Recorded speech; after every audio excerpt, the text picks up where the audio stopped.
Hello, wonderful audience. Thank you for choosing to spend your time with me. Greetings, viewers. Get ready to immerse yourself in the world of Dodge City War in this video. The Dodge City War was a bloodless conflict that took place between Luke Short and the Dodge City mayor, who tried to force Short to close the Long Branch Saloon and leave town. Luke called on several friends, including Wyatt, Earp, and Masterson, who supported him during his confrontation from April 28 to June 7, 1883. The event is best remembered because it produced one of the most iconic photos of Western gamblers and gunfighters who played roles in the history of the Wild West. As we move forward, let's uncover the untold stories and fascinating intricacies of Luke Short and the Long Branch Saloon. Luke Short arrived in Dodge City during April 1881. William H. Harris, whom Short had met in Tombstone a few months earlier, gave Luke a job as a faro dealer at the Long Branch Saloon in Dodge City, Kansas. The saloon was owned by Harris and his partner Chalk Beeson. On February 6, 1883, Chalk Beeson sold his interest in the Long Branch to Short. The month after Short and Harris formed their partnership, Harris was nominated to run for Dodge City mayor.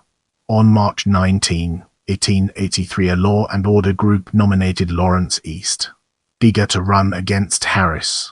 Digger defeated Harris by a vote of 214 to 143 on April 3. The citizens also elected all 5 of the city council candidates running with Digger. Now, let's shift our perspective and explore vice ordinances passed through a fresh lens, unlocking new perspectives. On April 23, the Dodge City Council passed 2 ordinances that were immediately approved by Mayor Digger. Ordinance No. 70 was for the suppression of vice and immorality within the city of Dodge City, and Ordinance No. 71 was titled Define and Punish Vagrancy. Both of these ordinances were aimed at the Long Branch Saloon. On April 28, 1883, 3 prostitutes employed at the Long Branch were arrested by City Marshal Jack Bridges and policeman Louis Celsius Hartman.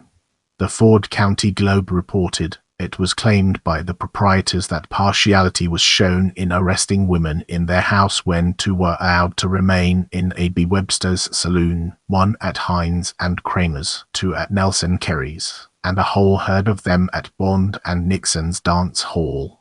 The paper suggested that if the owner's claim was true, it would be most natural for them to think so and give expression to their feelings.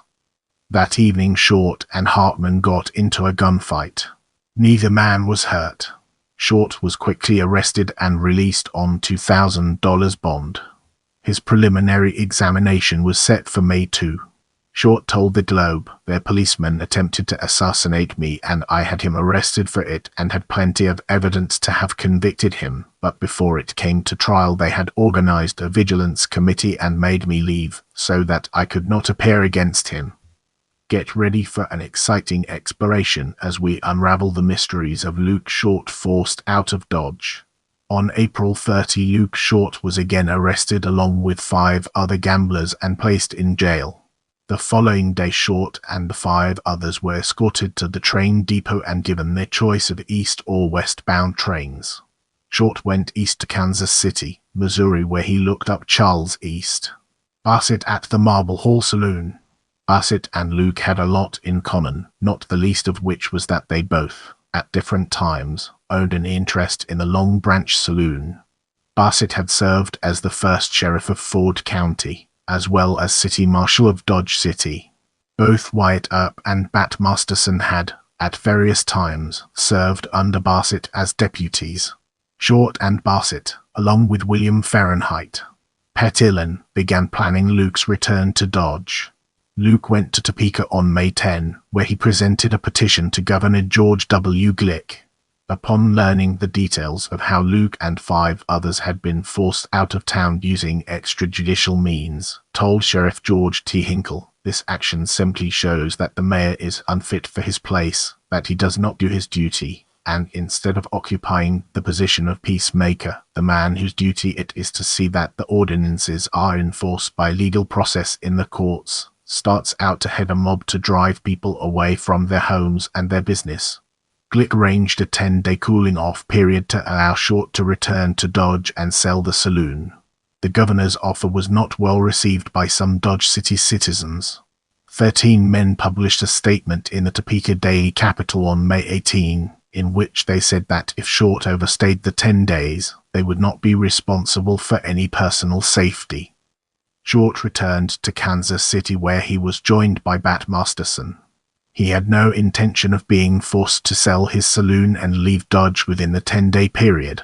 Masterson contacted his and Short's friend Wyatt Earp on May 31, 1883. Earp and his wife Josephine went with Masterson, Johnny Millsap, Shotgun John Collins, Texas Jack Vermillion, and Johnny Green to Dodge City to help Short, and the men were sworn in as deputies by Constable Dave Merrow. Short, Earp, and Petillon met in Kinsley, Kansas on June 3, 1883, and took the afternoon train to Dodge City. Mayor Deeger issued a proclamation the following day ordering the closing of all gambling places in Dodge City. Without further ado, let's move on to the topic of Dodge City Peace Commission. Mayor Deeger's action during the height of the seasonal cattle drive boom would ruin the saloons and related companies' business. Governor Glick and the Santa Fe Railroad, which did considerable business in Dodge, urged the mayor to quickly resolve the conflict. However, Short, Earp, and the others refused to compromise.